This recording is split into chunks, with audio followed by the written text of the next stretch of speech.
Hello everyone. Today we talk about how to fix the app of Scrabble. We go to settings,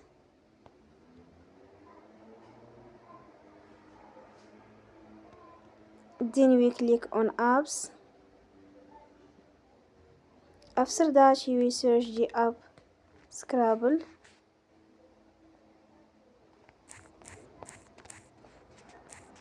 And we click. Then we'll on for stop. After that we go to storage. Then we click on clear cache. In the end, turn your phone and you will recharge your phone again. Don't forget to support us by like and subscribe. See you next time and thank you for watching.